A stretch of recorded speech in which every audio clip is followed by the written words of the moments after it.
The other ones we have that are 3/4 ton pull these long. We have two trailers. One's 22 feet long, the other one's 20, and we use those. But the half tons actually get better gas mileage than the 3/4 ton does, and it will serve the same purpose. I mean, we're not hauling payloads not heavy stuff, just bulky stuff. Just bulky in some of these trucks. So we have a couple that will do the heavy stuff like you're thinking about, and then the other ones, you know, transport people and some equipment and stuff like that, and also, you know, the mulch and things. So gas mileage would be my main reason, and the truck is cheaper on the front end.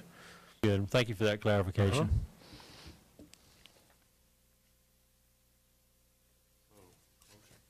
Make a motion for approval. Second. Favor say aye. Aye. Aye. Was that everybody? Aye.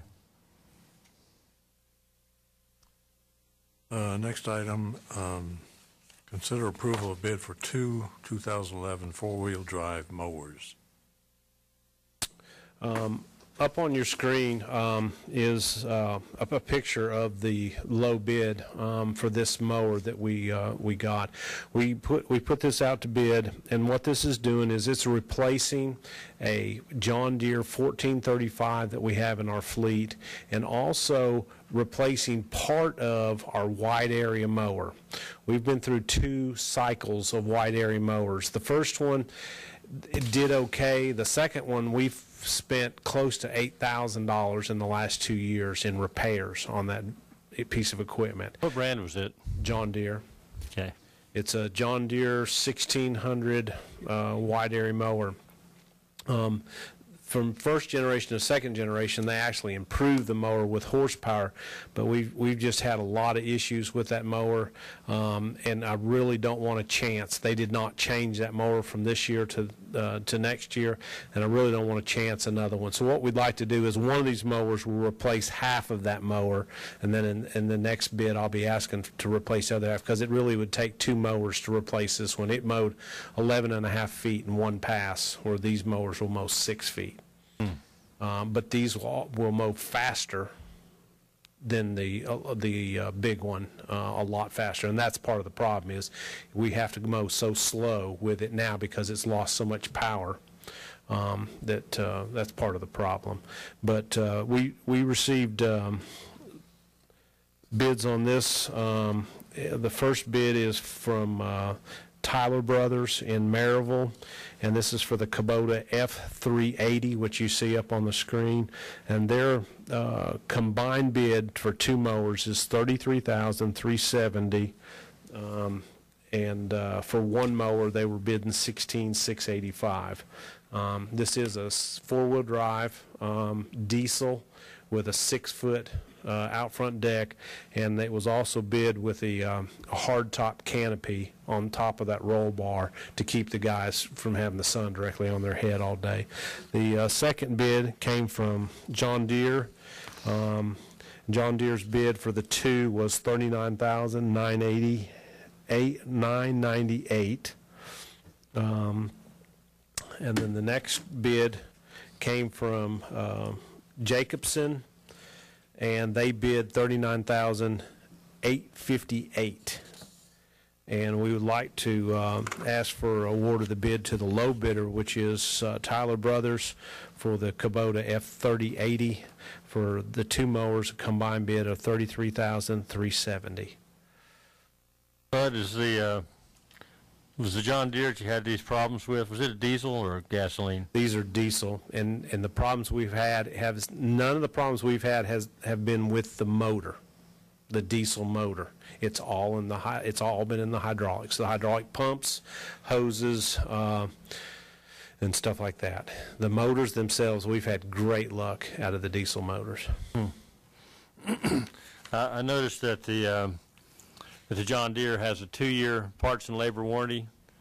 How did we spend? How old is the one we're replacing? 5. I think we're going into its 6th season. Several years out of warranty.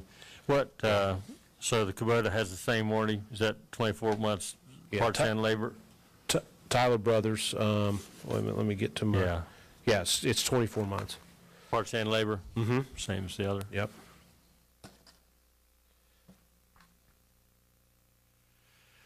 Well, I hate to go out of town to buy a foreign-made tractor, but when the choice is in town with a American-made tractor, I'm assuming it's John Deere's American-made. We've bought from John Deere for years. That's basically, we do have a Jacobson, but it's a specialized mower for mowing the Bermuda fields. But we've not got a lawnmower. We have a tractor from Kubota, from Tyler Brothers. But Do we have any experience with the Kubota mowers? Should we assume that we're going to have a better experience maintenance-wise than we do with the John Deere? I hope we do. I mean, everybody that runs the Kubotas that I've talked to is satisfied with the Kubota mowers, their performance, their, Is it orange or red? It would be orange. Hey. It is bright orange. Just checking.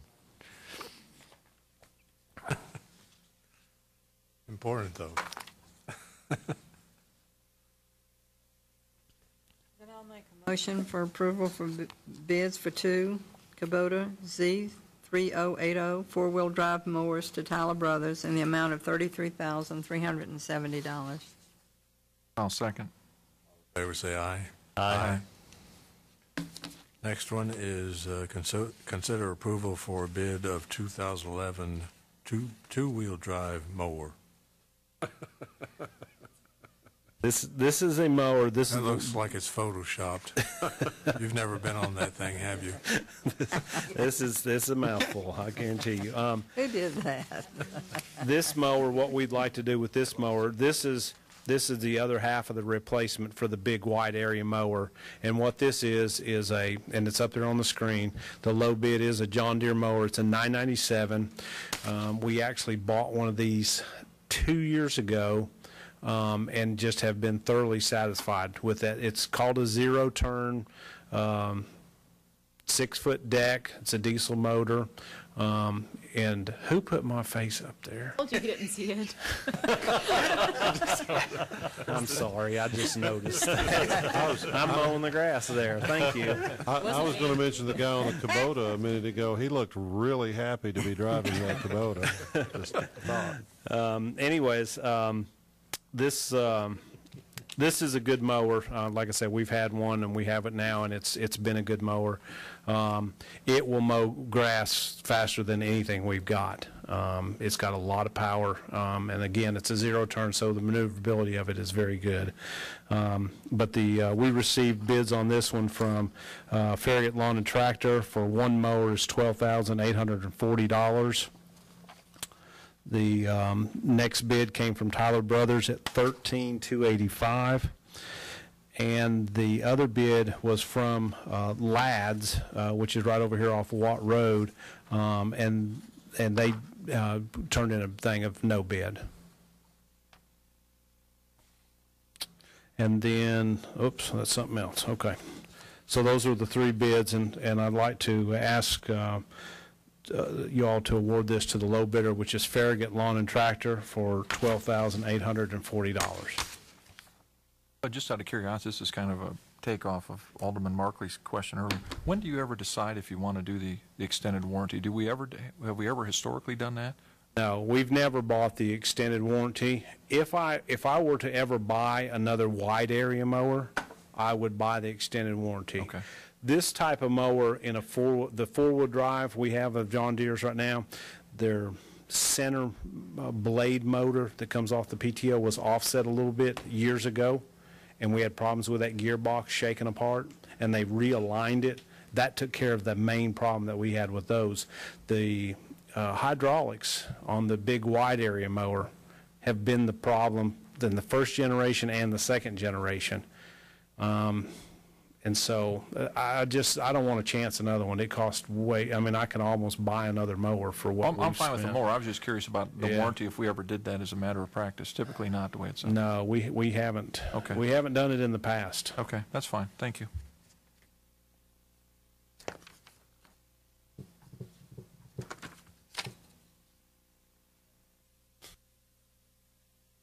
Well, I'll make a motion that we approve the purchase of the John Deere Model 997 from Farragut Lawn and Tractor.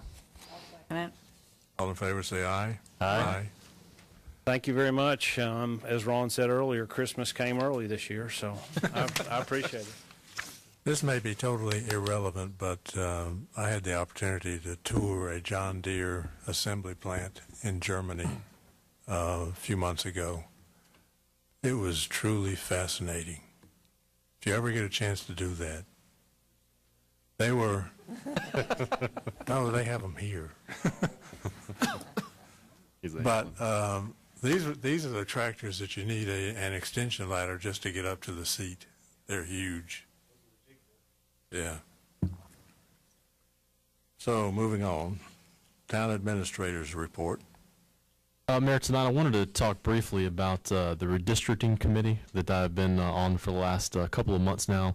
It's made up of four county commission members, four school board members, Knox County school board members, as well as myself and a member from the city of Knoxville, and talking about the redistricting that needs to take place by the end of this year, since the census has new numbers. We're working on maps and trying to figure out the districts to where our future district boundaries will be. Obviously, Farragut sits in the lower left-hand portion of the screen that you see before you, and right now we're working off of, the committee has been working off of four different redistricting plans. The first one that we're looking at, the first two actually, pretty much set the same commission districts as we have currently. There's some slight variation to it. If you look at the dark, heavy black lines, that's the current district for our district that we're in. So you can see, if you look at, looks like track 68 there, or block 68, that would change slightly to a different district than what's in there right now. But all of Farragut would remain under one district in that scenario. The goal that the committee had early on was to try to, if they could, keep the school board districts and the county commission districts aligned, if possible. Don't know if that's going to happen or not. We've still got quite a few meetings to go, but that was at least a goal early on. In District 2, oh, I hit too many buttons. There we go. Can you just hit a little technical snafu. We did have 4 district plans on here.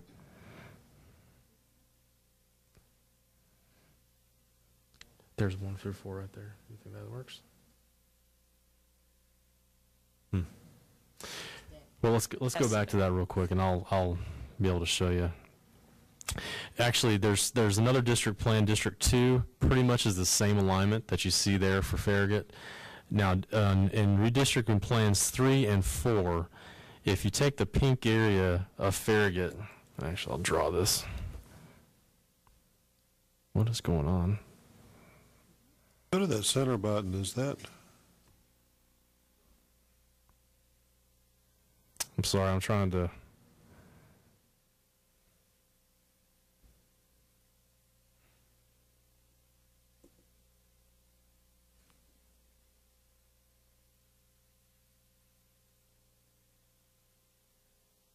Okay, well let's go back to this map, Allison, and just not mess with it for a second. If you actually go to where it says Farragut 2 and go across, that's the southern boundary of Farragut. And districts, redistricting plans 3 and 4 actually go up into the Hardin Valley area, as well as the Carnes, part of the Carnes area that you see in yellow there. Pretty much that would incorporate that district if it was to develop that way. That's based more off of a school board boundary than it is off of a commission boundary. That's why the school board and the commissioners, as they talk more in these meetings, don't know if that's really going to be able to align or not. There's just some different issues going on there to make that happen. So in essence, what I wanted to do tonight was just present this to the board, let you know what has been discussed, see if there's any questions or any kind of feedback you want to give me if you like. Basically redistricting plan 1